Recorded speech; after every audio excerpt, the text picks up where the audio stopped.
I think the president has made it astoundingly clear that the reason for these tariffs, and I just talked a lot about this on Fox News, is the illegal surge of deadly drugs and of human beings that we have seen trafficked over the southern border and the northern border, hence the tariffs on Canada.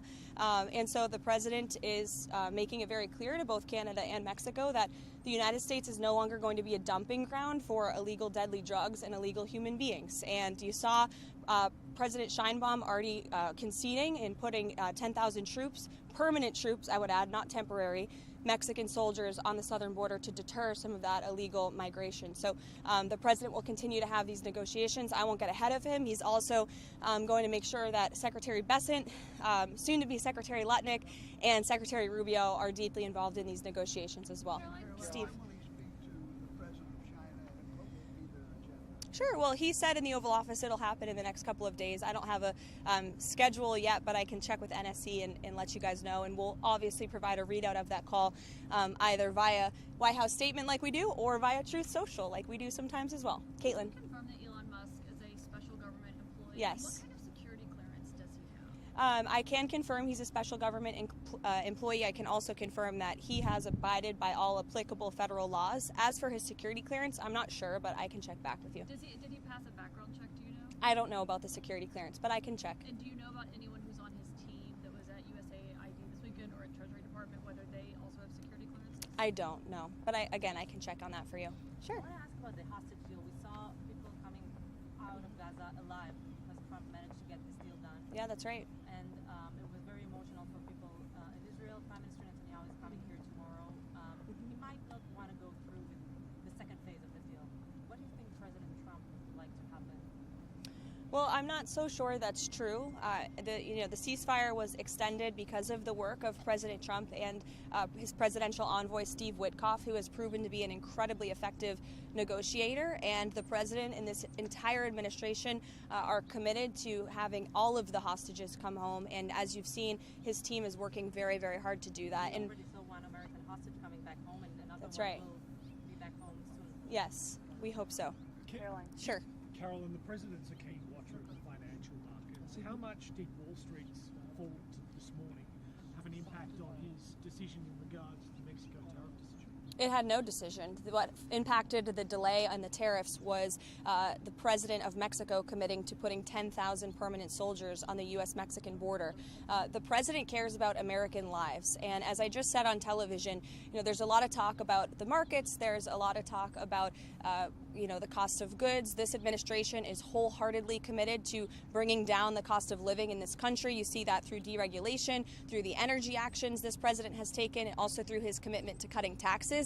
But when it comes to the cost of an American life, I think for those of us who have children, there's not enough money in the world to bring back the lives that have been lost because of the illegal drug and border crisis. And the president is committed to ensuring that Canada and Mexico and China understand that the United States is not going to be a dumping ground for illegal fentanyl that is killing young people in this country. It's the leading cause of death amongst those aged 18 to 34. And that's the president's #1 priority, is protecting American lives. Caroline, Can you talk more about the first call that President Trump had with Prime Minister Trudeau this morning? What were some areas for potential negotiations and any bottlenecks? Yeah, I hate to be coy, but just because I believe they're on the phone right now, I'll have to go in and check. I don't want to get ahead of the discussions or the conversations, but in the effort of transparency, we will either provide a readout or you'll hear from the president directly.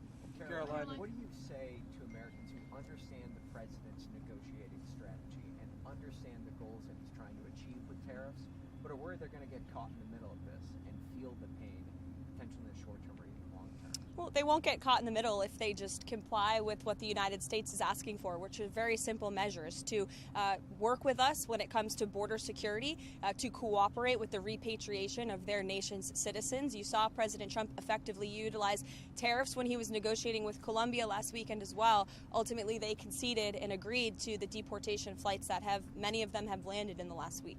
Caroline, Karen. Do you know if Mr. Musk took the same oath that you and other senior advisors to the president took about adhering to the Constitution, following the law? Do you know if he took that oath? I don't know the answer to that question, but like I told Caitlin, I can get back to you guys on that. And do you know what expertise he has in the areas of global health or humanitarian aid to be able to assess what's happening at USAID? Well, first of all, Elon Musk is a once-in-a-generation business leader. He is an entrepreneur. He serves as a great ally and a friend to the president.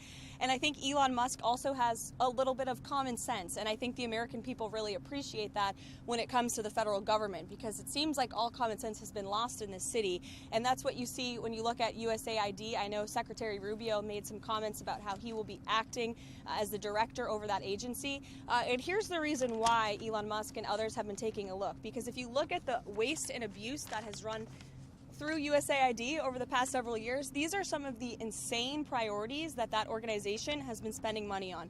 $1.5 million to advance DEI in Serbia's workplaces, $70,000 for a production of a DEI musical in Ireland, $47,000 for a transgender opera in Colombia, $32,000 for a transgender comic book in Peru.